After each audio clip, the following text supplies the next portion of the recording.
Welcome to Black and Gold Digital Edition, a behind-the-scenes look at your Pittsburgh Steelers.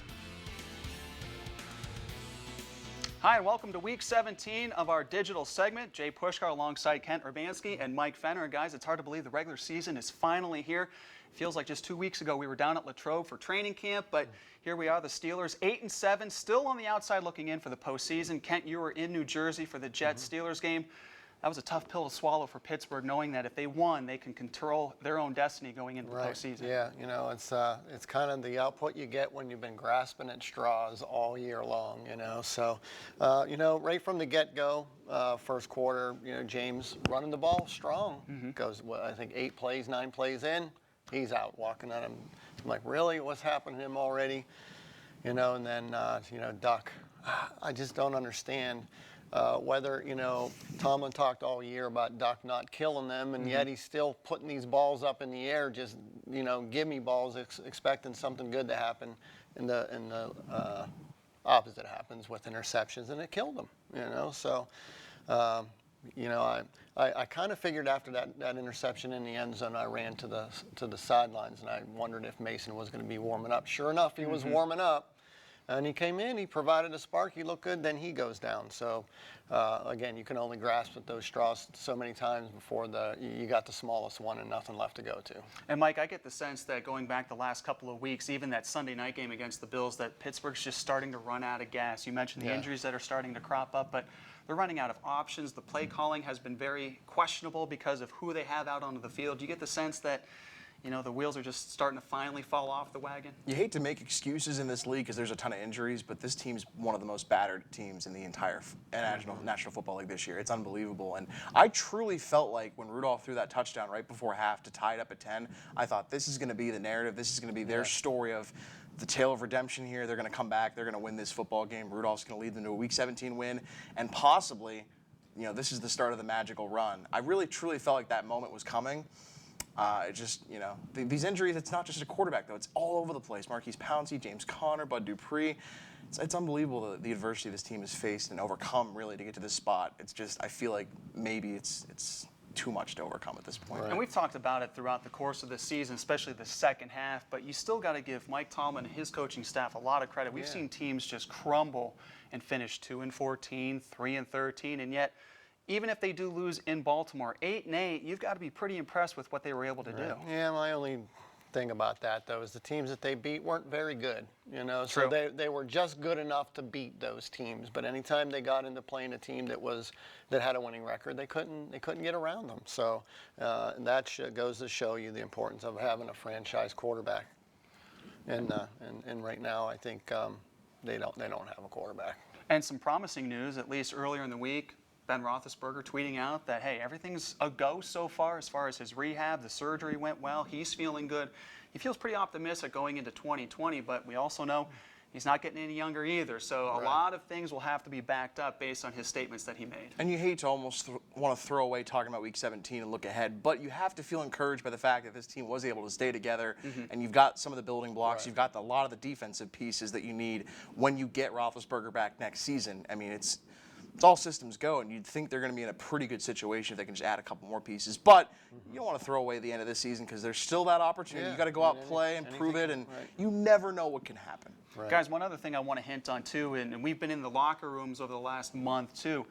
I've never heard one player throw somebody under the bus either. When it comes to talking to the guys defensively, they take the accountability. They feel like, man, we should have made 2 or 3 more stops when your offense is only generating 10 to 17 points per game. They have done everything, but you don't get that sense from those guys trying to throw people under the bus and say, look, if our offense would do something, we would be better.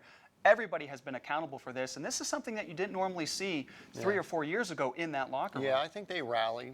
When Ben went down, I think they all probably figured, boy, if we're going to do this or do anything this year, we're going to have to stick together. And not having, Antonio Brown in there and Le'Veon Bell in there to disrupt all of that. And this kind of gave them something to pull them together as a team. The same with Tomlin and the coaching staff. I think they really tried. They never packed it in. They gave it their best shot when everyone else probably counted them out and said, you guys are done. You lost Ben. You'll never go anywhere. And to be where they're at now is amazing. And still with a shot. And I think it's a testament to the coaching staff. Got a lot of good character guys in that room. A lot of really good character guys, stand-up guys in that offensive line specifically. I think a lot of guys that really take leadership seriously, and that know how to conduct themselves and know how to take pride in the work that they do. Well, guys, they're going to wrap up the regular season in Baltimore. They're very familiar with the Ravens. They lost at home earlier in the season in overtime, and that was against their starters, Lamar Jackson and Ingram and everybody.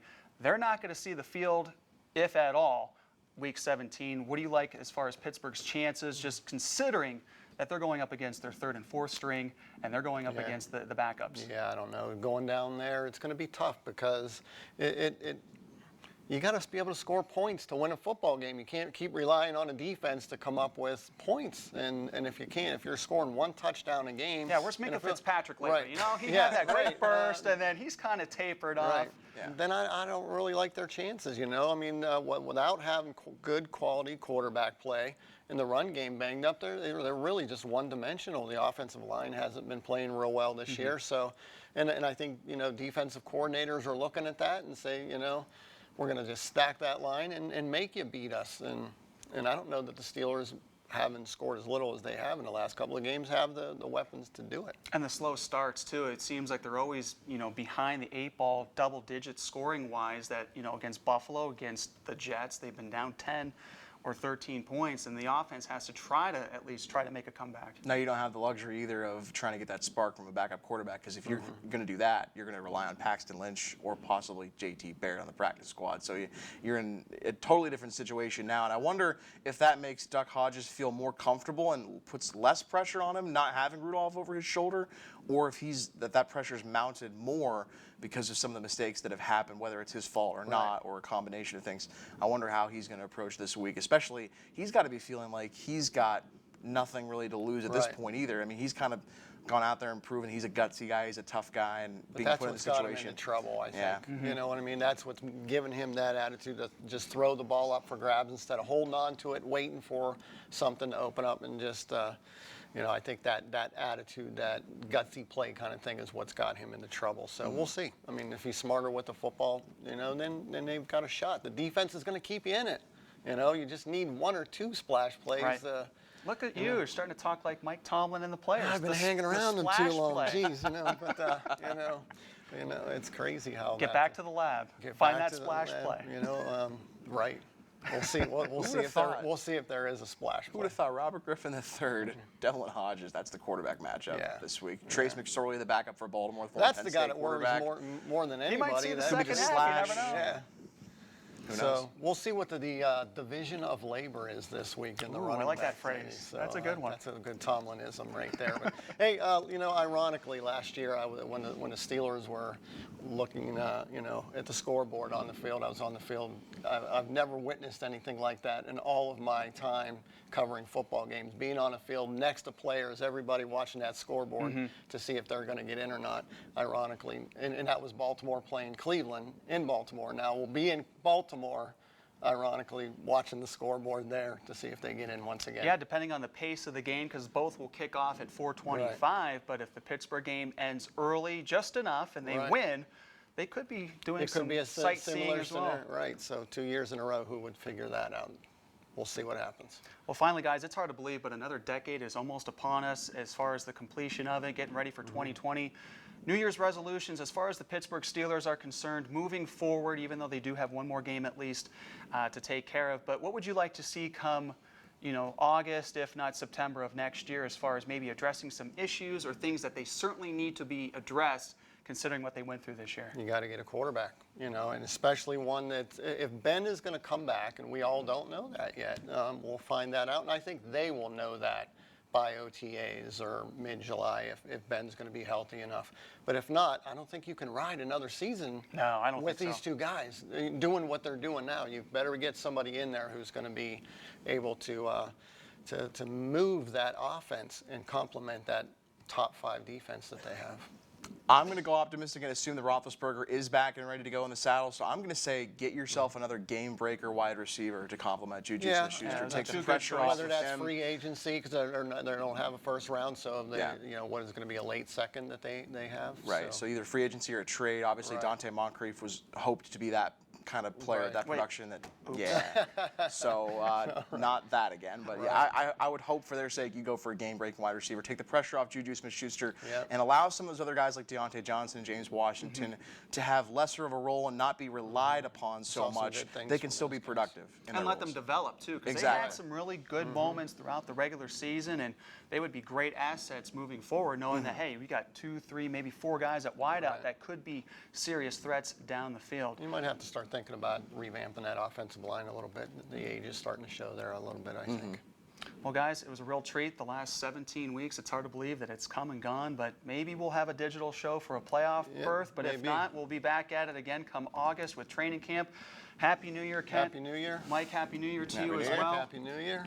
And we I all know survived. everybody We out haven't there, killed too. each other just yet, so it's been a good season here for the Black and Gold. And we certainly hope you enjoyed watching our digital segments throughout the course of the regular season. And if the playoffs don't happen, we look forward to talking to you again come August when training camp rolls around. So for Ken Urbanski and Mike Fenner, I'm Jay Pushkar. Have a great weekend and Happy New Year. Thanks for watching. Join us again next week for Black and Gold Digital Edition.